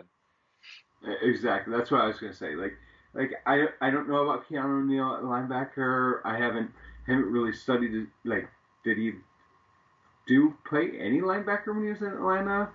Or did They might have moved him around a little bit, but I remember him almost always as just a safety. exactly. So I'm interested to see how he does. Yeah. I said that when the rumors were that that's where they were gonna put him. Like I'm interested. I like his talent, and I'm just interested to see if that talent translates to the linebacker position. Yeah, and the connection with Dan Quinn is good. You got to hope that they know what they're doing. I mean, this defense, man, they fell off a cliff last year. They need help, and so hopefully Keanu Neal, he's that guy can bring some leadership and fill in where they need him. I guess linebacker seems to be the spot. Mm-hmm. So the next up, looking at the secondary, Chidobe Awuzi's out. I think that's a downgrade. I think that's a high priority for them in the draft. Maybe they go and get one of these CB2s that's still hanging out there in free agency. And at safety, Xavier Woods is out. They did bring in J-Ron Curse, uh, and they signed Demonte Kazee. So, that's probably a wash, I guess, at the end of the day. They had a couple long snapper moves. LaDuciere is out. Jake McQuaid is in. I'd say that's a wash. But I defer to you for the long snapper commentary, James. Um, yeah, that's a wash. All right. Yeah, your expert opinion. Your expert opinion. So, I mean, if you look at what's up, maybe linebacker is what we're saying. Everything else is pretty much down. Quarterback, you could argue, is not really down. It's just the backup's down a little bit. Fullback, maybe that's not a huge deal. I'm making it a bigger deal than it is, I'm sure. Defensive end is down and cornerback is down. Those are things that they got to work on. And so when I look at their draft priorities, scanning the roster, I think they got to get somebody in that secondary at cornerback to pair with Diggs. He's looking good, and you got Jordan Lewis. Like they could have a nice trio if they get a guy. I think they need to go after an offensive lineman because, like you said, these guys are aging, and the line used to be their strength by far and away. It has fallen from grace. And then after that, I go defensive line, whether it's a tackle or a defensive end. They got to get some help on that defensive line. And last but not least, I think they got to go after a safety here at some point, give them some help in that secondary. What are you thinking in that regard there, James? Well, I was debating whether on the order. I agree with those priorities. I was debating whether the O line or the D line or the secondary was the highest priority. Like it's Well, yeah, I guess you could make the case that if you beef up the defensive line, the secondary will work itself out. You don't need as high caliber of guys. And right, and so that's that's, where I went with that. And then I was thinking, okay, so O line, D line, and I think their number one priority has to be beefing up that offensive line because you have a quarterback that's coming back from a serious injury. yeah, yeah, you don't need a repeat of that stuff. Exactly, and you need to protect him. Okie dokie. Next up, we got the New York Giants.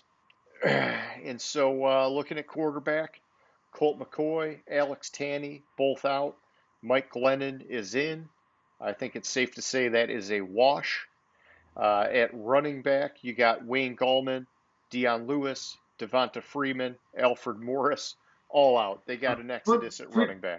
But to be fair, when Saquon went down, they were just like signing guys to like contracts, and then they got hurt, so they signed the next guy to a contract, Yes. and then he got hurt, and like didn't Devonta Freeman play on like 4 teams last year? Yeah, and I agree. Basically, what you're saying is none of it matters because Saquon Barkley's expected to be back. Yeah, So I exactly. yeah, so I wouldn't say that this is any kind of an issue. They lost a lot of guys, but it's because they were all expendable. Okay, at wide receiver, Golden Tate is out, and you know this was their big signing. They brought in Kenny Galladay, and so I think it's a solid upgrade at wide receiver for them. They also brought in John Ross, and then I don't know what the heck lineups is thinking. Golden Tate was not a 79 rating last year. They're giving him more credit than he is due at this stage of his career. Galladay is an 83, I think is low. I think Galladay is better than that, but it was hard to grade him because he missed a lot of games last year. Yeah, it, I think you're right on both accounts, and I'm just realizing how many ex-Lions are on this list of of either departures or ads. Like, what do they just like want the retreads from the Lions, which should tell you something as to why they've been so bad. Oh yeah, you're talking about going after Danny Shelton and even bringing in Reggie Ragland. Yeah, exactly. Oh, Ragland, Shelton, Galladay. They had Golden Tate previous. It's like, yeah, yeah. What were you guys thinking? yeah, exactly. And so yeah, hey, wide receivers up. Tight end, I like what they did there. They brought in Kyle Rudolph. I think that's a solid upgrade. Evan Ingram, when he's healthy and catching the ball, he could be a pretty sweet tight end, but he's been streaky. It's been checkered. Kyle I Rudolph, disagree with you on Evan Ingram. Evan Ingram is not a pretty sweet tight end. Evan Ingram is a piece of shit tight end. I think what here, let me rephrase that. He's had flashes of potential, but He's had flashes of potential, he's but never been I able can to. tell you, I can tell you a specific game they lost that kept them out of the playoffs because Evan Ingram couldn't catch the goddamn ball. And that's why I believe bringing in Kyle Rudolph was a solid upgrade. Yes, it's a solid upgrade. That's like going from me at tight end Oh, to okay. fucking Travis Kelce at tight end. Like, I mean, that's All a right. huge upgrade. Let me ask you, James, what are you drinking tonight? Whiskey? Nope. What? And you're getting this heated over tight end? Yeah, sometimes I have opinions. You just don't like Evan Ingram. I got you, man. I got you. Exactly. I That's don't like okay. Evan Ingram. No, that's good. That's good. Not that alcohol would fuel the fire. I was just curious, okay? All right, so an offensive line, Cameron Fleming's out, Kevin Zeitler's out, Zach Fulton's in. And Spencer Pulley's out. This is a significant downgrade to the group that already needed help. And I know they're getting Nate Solder back, who opted out last year, but Zeitler's gone, and man, I don't know. It's like, if you want Daniel Jones to succeed, we've talked about it a lot tonight. Protect your quarterback, and Mm-hmm. they're doing Well, a I guy. don't know. You don't Yeah, want Saquon Barkley. You don't want your franchise running back that you drafted stupidly yeah, um, at what was it, number 2 pick overall, when you could have gone so many other directions, traded and got more pieces, and you don't want him to get hurt again. They have an offensive line. yeah. It's a shame that they're not getting that, and I don't know. A lot of teams, they swing and miss on the offensive line. I just don't understand it. I'd be drafting guys on the offensive line every year. I mean, to me, that's like one of the top priorities. Mm. But all right, here. That's why Gettleman's the worst GM in football. Yeah, yeah. And so now I'm rambling. Okay, defensive line. At defensive end, they kept their guys, no departures. They brought in Ryan Anderson, Ifeadi Odenigbo. I'd say it's a modest upgrade at defensive end. It's more about depth than anything, though. And then at defensive tackle, Austin Johnson's out, Delvin Tomlinson's out. They did bring in Danny Shelton, one of those former Lions that you're talking about. I think it's basically a wash. Realistically, I think Delvin Tomlinson is better than Danny Shelton, even though lineups has it the other way around. But they're close. They're close. Yeah, I think Tomlinson. I think it's actually Shelton at this point is a little bit of a downgrade. Okay. I haven't been impressed with him the last couple of years. Yeah, hey, he had his one good year in New England, right? I mean, that's how all those guys do it. Yeah, Um, exactly. so then at linebacker, they got three guys out: Kyler Fackrell, David Mayo, and Jabal Sheard. They're out, and they brought in Reggie Ragland. It's a downgrade at linebacker. I get it that it just wasn't successful for them last year, and so they're shaking it up. But yeah, they got to get help at linebacker now. It's becoming a priority. And they still got Blake Martinez, who I like, but I like Blake Martinez too. it's a one-man band. And then in the secondary, they brought in Adoree Jackson, which I think is a fairly respectable upgrade considering they didn't lose anybody. Agreed there. They need a lot of pieces too. Yeah, oh yeah. All right, and so here, we'll say that they're up at wide receiver, tight end, defensive end a little bit, in cornerback they're up. They're down at offensive guard particularly, and they're down at linebacker. And so then looking at their remaining needs, not necessarily their draft priorities, I got offensive line number one. I got defensive end number two. I got linebacker three, then tight end, and then safety. And really, I don't know, tight end maybe doesn't need to be on here. I think maybe I'm looking long term at that. But Defensive end, I mean, they do have Leonard Williams. It's just that they need more than that. They need somebody to complement him. He's not like that freak edge guy that's going to get to the other quarterback. He's great all around on the line, but I think they need somebody that's going to get to the quarterback more. I don't, what are you thinking for remaining priorities here? Um, I think you can drop off defensive end, linebacker, tight end, and safety, and every single draft pick they have this year should be an offensive lineman.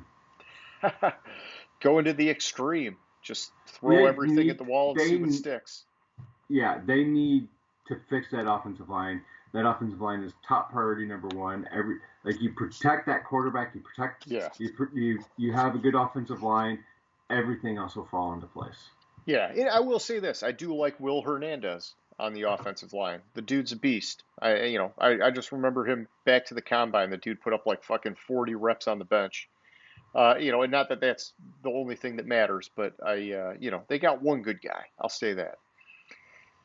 Okay, so next up, we're going over to the Philadelphia Eagles. And James, if you don't mind, I'm going to kick it over to you, man. My throat's starting to get a little sore here doing all the talking. Well, So not all the talking. I don't want to say you're not talking, but I'm going to let you kind of carry some of the weight here so I can tone it down. so they obviously traded Carson Wentz and Nate Sudfeld's no longer there at quarterback, and they signed Joe Flacco. I don't know how Joe Flacco's still in the league, so I actually think this is a downgrade at backup. If Hurts doesn't get hurt, then you're okay because I think Sudfeld would step in better than Flacco. Flacco can't play football anymore. He's done. At running back, they lost Corey Clement. Who cares? Yeah, I mean, he was a part of their running back by committee, but it's more about Miles Sanders and Boston Scott at this point. Boston is that a lacrosse player? Hey, I like Boston Scott, No, man. his name just kind of like It is a it fun name. shows. It's a fun name and doesn't sound like a running back. It sounds like a lacrosse player. Okay. At wide receiver, they cut Alshon Jeffrey and Deshaun Jackson to save money. Again, Big I whoop. don't. Neither one of them were playing. Neither one of them were playing. And then again, they didn't add any wide receivers. I'm not sure if Philadelphia realized that you can sign free agents yet, or if they're trying to figure out when you can sign them. They Um, they they don't know how all the voidable years work, apparently, James. that's what it is. Tight end, they lost Richard Rodgers. He might be better than what he's rated, but I mean, they had Ertz and they had Goddard. Goddard. Yep. Goddard there. They're obviously looking to get rid of Ertz, and Goddard's going to be the man at tight end. No signings again. I, I don't know why I keep going to that column expecting. It's Uh, it's because they were and still are in salary cap hell. I think yeah, that's all it is. And they didn't want to push the brim by doing all the voidable years like some of these other teams are doing apparently. yeah. Defensive end, they lost Vinny Curry. I know you're higher on him than I am. I don't. I thought they could lose pretty much their entire defensive line, excluding Ridgeway. I think that was about the only talent they really had on their defensive line. Um, Yeah, and I just look at guys like Vinny Curry and Malik Jackson. Both those guys are out, and I just think that like I know that they're not like popping off the page game changers. I just think that they're solid veteran contributors, and and I don't know. I think that Vinny Curry's going to do well with the Jets, and I forget where Malik Jackson went, but he's going to do well too. And it's but this is just part of the deal. They're shedding salaries because they can't afford anybody at this point. yeah, I'm going to fast forward this to the only significant position that matters on this list because everything else, like they lost some linebackers, insignificant. They they lost LeBlanc and Roby Coleman at cornerback. I think those could be significant. Um, I think it kind of like Roby Coleman kind of had been underperforming a little bit there, so I understand why they got rid of him. And then at safety, they lost Jalen Mills, and whoa, they actually signed 2 players Yeah, at safety: Andrew Adams and Anthony Harris. I think Anthony Harris is a huge upgrade over Jalen Mills, yeah, and I think that's the only. Well, wait a minute. That's the only position they really signed anyone at. So that's their only up position. Everything else is down. Well, I mean, besides quarterback and wide receiver and running back, because those were kind of insignificant moves. yeah. I think I agree 100%. Safety is up, defensive end, defensive tackle, cornerback, they're all down. They're expecting Jalen Hurts to come in and carry this team apparently, and if it doesn't work, I'm going to feel bad for him because they're really not putting a team around him. So. Uh, Yeah. and so then looking at their priorities for the rest of the offseason, I've got it at wide receiver, linebacker, cornerback, and defensive tackle. What are you thinking? I would put O line in there too because I like if you remember last year they like their O line was falling like left and right. Like Yeah, you had you had Peters who was I I retired, re-signed. I just think I think you need like and later rounds for just for depth yeah, purposes I can because see that. Yeah. you need to be able to protect Hurts and that's the only pushback on that I would give. And I guess the only reason I didn't put him up there was that I felt like it was a sort of like a freak year with the injuries and the COVID stuff, and that if all those guys came back healthy, they could be solid because going back to the year before, I thought they were one of the better units in the league. And so, but maybe the wheels are falling off, age starts to show its signs with everyone. Yeah, and that's another thing I was thinking. Like it concerns me how many injuries they had all at once. Like the Yeah. entire offensive line basically got hurt last year, and you need that depth because the while quarterback is the most important position, you need to be able to protect that quarterback. I mean, we'll just go back to the Super Bowl, and you had to play. You didn't have really good backups at tackle and guard for Kansas City, and that's a good reason why they Yeah. lost the Super Bowl. Yeah. But yeah, arguably the deciding factor, I mean, Mahomes had no time to work his magic. Yeah. Well, it was a little combination of Mahomes not having time, but when he was able to do something magical, his receivers were not catching the ball. They dropping the ball left and right.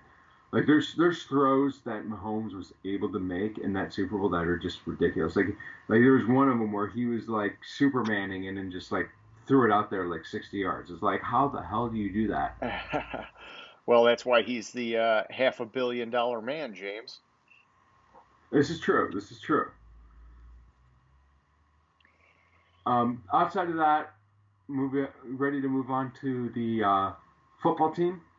Yeah, last but not least, the good old Washington football team. I'm I'm with you. I'm so upset that they got rid of Alex Smith. So upset about that. They went out and they signed Fitzpatrick. Alex Smith is more consistent than Fitzpatrick, and that's why I would put this as a downgrade at the quarterback position. Okay. Um, I just think that Fitzpatrick, he has his moments of brilliance, but you have the Fitzmagic and you have the Fitztragic, and they both show their head in a season. Yeah, And yeah. plus, this is like year number 40 for Fitzpatrick and team number 17. Yeah, Obviously not, but like I mean, he's he's he's aging. he's made his rounds, and it's we want to be hopeful because this is a team that has a lot going for them.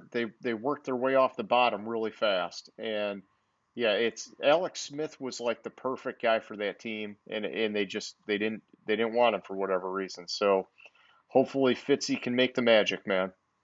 Yeah. And wide receiver, they went out, they signed Adam Humphries and Curtis Samuel. I really like the Samuel signing. Adam Humphries, and it's okay. I mean, you're looking at your slot guy, your number 3 receiver. You have McLaurin, who I think's made made a lot of strides forward the last couple of years, and you put Samuel at the other side of him, and I think you have a solid 1-2 receiver punch Definitely. there. Tight end, they lost Jeremy Sprinkle. I just think his name's funny to see like on a football player, and just like how like the announcer saying pass the Sprinkle, and it's just I just I I I find it entertaining, So and not to make somebody needs to sign him, is what you're saying, if he's yeah, hanging because out there. Yeah. exactly, and um I mean you're right, he was their second team. Tight end. He was coming up though. Like he was getting more and more involved in that offense as the season went on. So I would like to see him sign somewhere else. Nice. Nice. Uh, they lost Tyler Larson. I'm sorry, they signed Tyler Larson. I don't know about this move. I must have gaffed on it. I think he might even be a backup on it on up there. Yeah, this is like a depth thing. Yeah, He's not coming in and starting by any means, I don't think. So, I mean, yeah. lineups only has him at a 67, which, by the way, that's lineup's lowest grade. I don't know if you knew that, James. I 67 is did the not. lowest they go. I did not know that. I was surprised it was how often I see the 67 on the list. I didn't realize it was Yeah, their lowest. that's where they Um, drop it. And hey, like we keep talking about that budget, maybe one day we'll get the money and we can go to Pro Football Focus and pay for those ratings. uh, Defensive end, they lost Kerrigan and Ryan Anderson. I would say this: they have Chase Young. Yeah, they were stacked on the defensive line. They have Chase Young. You could put you, me, and one of our friends in there, and that defensive line would be fucking awesome. You have Chase Young. Okay, fair enough. Fair enough. Uh, at linebacker, they lost Thomas Davis and Pierre Lewis. Yeah, and Davis retired. He's had a good career. Yeah, it's David Mayo. They signed. They have Chase Young. That's all I have to say about They got Washington. Chase Young. Yeah. They have Chase Young. He's a stud. Whoever you put on in the front seven on this defense is going to look that much better because they have Chase Young. They have Chase Young. Okay. Quarterback position, they lost Ronald Darby and Fabian Fabian Moreau. Moreau, Yep. and they signed William Jackson and Daryl Roberts. I think they did a good I job think there. they actually I upgraded here. I think William Jackson is a little bit of an upgrade. Like I mean, they're close. Like all their ratings are close, but I see. We've talked about it. If your defensive line, your front seven can get to the quarterback, that's going to make your secondary look that much better. Yeah. And so, I mean, I'm not saying you could put anyone back there, but you have anybody that's decent or halfway decent back there, and they're going to look like studs because of how well that defensive line plays. Yeah. I mean, hey, like a lot of these GMs, they need to go back to that basic principle. You get strong in the trenches, man, and everything else kind of it just like permeates out. If you want to be good in the trenches. Exactly. So overall, they're up at wide receiver, and I don't know if they have very slight downs, maybe at defensive end linebacker, but it's very slight I think. Okay. All right, so what are you seeing? I had some remaining priorities. I think left tackle's big. They got to get somebody to lock down that line. But, what do you think Yeah, are the next priorities for remaining, you know, holes on I that think team? I think number one you got left tackle. They've been hurting that offense at left tackle. They weren't able 2 years ago when Trent Williams said he was not never going to play for the team again. Yeah, they messed that up. Yeah, and you know I don't blame him for if you his reasoning is solid. He had a growth or something that was misdiagnosed from the team, and that trust wasn't there anymore. Yeah, yeah, I remember that. Yeah, that was bad. And it makes sense, but they haven't really addressed that position. I think quarterback is clearly the number two. The problem is by the time they draft, because they made the playoffs, their Yeah, quarterback's they're not they're sitting not in gonna get. yeah, they're sitting in no man's land when it comes to quarterbacks. Yep. Um, I don't. Who's their number one tight end? I'm just drawing a blank on it. Oh, it's Logan Thomas, the converted quarterback, Yes, and that's he right. actually had a pretty solid year this past year. Yeah, because I see on your notes that you wanted them to adjust the tight end position. I was like, who was their number one? But I think I think left tackle, quarterback, and and and maybe the linebacker or secondary are their top three. I, Okay. I wouldn't necessarily say tight end is a need. If you just for them how they're building that offense with the receivers, you don't necessarily need the stud tight end. You need a tight end that can block a little bit, do a little bit of blocking, and catch the ball every once in a while. Yeah, I think, it's a need. It's not a high need, but yeah, you're right. It's they've got weapons, so they can look elsewhere. Yeah, and but left tackle should be the highest priority. The only way they're going to get the left tackle they need is to trade up, Yeah. and or even get the quarterback this year is to trade up. So I'm probably seeing them going defense in the first round this year. I kind of think that if they can't get an offensive lineman, go defense because that's really the strength of this team now, and just feed that. Keep your strength just getting stronger. I don't know. I like when you build off of your strength and it's just like you're a dominant defensive team. Like they're closer to being that than they are like some offensive powerhouse.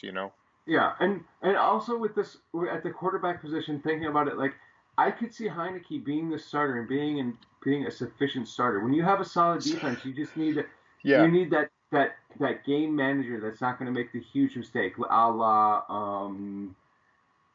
what's his face from Baltimore when they won the Super Bowl, not Flacco, the Super Bowl before that when they had Saragusa and Oh, I not always forget. Testaverde. I always forget his name. Oh, I always forget his name. He Um, was the old. He played at Tampa yeah, Bay and then he won the Super Bowl. yeah. It wasn't Testaverde. It was the other No, guy. no, no, it wasn't Testaverde. Uh, It is. give Oh, me I give thought me I a had it. second. Give me a Yeah. second. And It's so while you're because they got rid of him the next year and went out and got Elvis Grbac, thinking that would have been better. Trent Dilfer. Dilfer, yes. Yeah. So here's the thing. All right. I actually, because of Heineke, that's why I had quarterback lower on the list because I thought, hey, that they're good this year with Fitz. Whether the wheels fall off of him or not, they're committing to that. Like he's going to be their guy. And then I thought maybe there's a little bit of hope for the future with Heineke.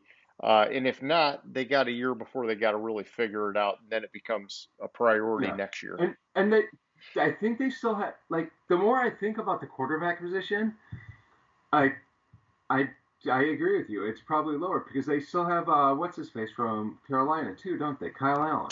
Yeah, and I liked him too. He had some patches where he looked like there's something there if he develops. Yeah, so I think you possibly have players that could develop into a quarterback because this year is not going to be the year to get a quarterback. No, no.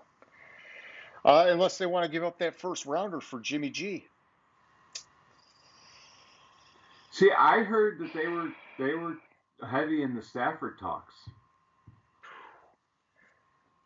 Yeah, I would have liked to have seen Stafford go to Washington. Something about that, I don't know. I liked that fit, but I don't know what it is. It's the offense they run there. Yeah. All right. It, So, it feels like it's perfect for Stafford. okay. So are we good on our post free agency review? I think so. I think the key Okay. takeaway is you need to protect the quarterback. Yeah. Protect the quarterback and get to the quarterback. That's one and Hmm. two right there. Okay. So then wrapping up our segment tonight, our show tonight, we got to do our question of the week. And I want to go back to the 17 game schedule, James. And I just want to ask, are you happy with it or not? And, before you answer, I always give you my opinion on this so that you can think about it a little bit. Um, Normally, I would say, oh, hey, more football, that's great. But honestly, I'm not happy with the schedule. And I know we talked about it earlier. I just think it's like, you know, everything was good. And like sometimes it's like if it ain't broke, don't fix it kind of thing. It's like they messed with the playoffs, added two new teams. I didn't really like that because I thought the playoffs were good. You add teams to it, it kind of takes away from the teams that make it in there because now there's more people. It dilutes it. This, you add that extra game, all these records could potentially start falling now, and everybody's going to be like, oh, but it's because there's an extra game and this and that. And it's just, I don't know, dude. I just thought it was good the way it was. It's just like, just don't be messing with it. I think that there's reason that it could be cool, like we talked about, like defenses having that extra week to just get that much better as they catch up later in the year. But just, I don't know. Overall, I got to warm up to it, man. I'm not really digging it right now. What are you thinking? Well, I'm thinking you sound like an old man yelling at people to get off my fucking lawn. Old man I Huffmaster. I fucking love the extra game. This creates so it creates. I also love the additional team to the playoff because the additional team in the playoff kind of gives that last week of the season you have more teams going for it, and you probably have more quality games the last week of the season. The 17th game, you'll have amazing matchups that think about it. Like you would have had it happened, so never mind. Potentially you would have had I'm trying to think of one right now off the top of my head because but like You're just you're intrigued by the new matchups that it offers. And yeah, I respect that. because you have so you're gonna have like Buffalo Tampa Bay playing next year or Yeah. something like that. You're gonna have like these teams that don't normally play each other. You get that fifth game against the opposite conference, which that's what I love to see. Is love to see like playing the good teams in the league. Like you have the equal footing. You have the first team playing the first team. So you'll have Kansas City, possibly Kansas City, New Orleans next year, or whatever the Yeah. matchups are. Yeah. You'll have like Vegas against the Rams. You'll have Seattle against um, Kansas City. Yeah. Yeah, I Whatever, got you. whatever the Yeah. matchups, whatever the actual matchups are, I don't remember how they aligned it, but you'll have that additional game where you'll have two great teams or two good teams from the previous year playing each other, and you'll have as opposed to you'll have 4 games where or 5 games where the number one team in like Seattle, number one team in the NFC West, is going to play 5 games against other teams that finished first in their division last year instead of 4. And those matchups are exciting to me. Yeah, I I I can appreciate what you're saying. I guess I just got to see it play out and then warm up to it. But for anybody watching, we want your opinion. Just like name that stadium. If you want to hit us up on the comments section, we're interested to hear what you guys think. So yeah, that's all I got for tonight, James. How about you, man? I don't think I had anything else. Okay, so I guess just to get it on the record here. So tonight we did AFC, NFC East. Next week we're going to double down, which means we're going to be doing the North and the South. And then we're going to close it up the It following week might be wise to do the West and the South and do the North as its own. because we're going to get pissed about the Lions. Yes. Okay, so let me just write this down or type this down real quick. So for GG, North, whoa, South and West next week. Yeah, it just occurred to me when you said North. I was like, oh fuck, that's the Lions, and there's going to be some rants in there.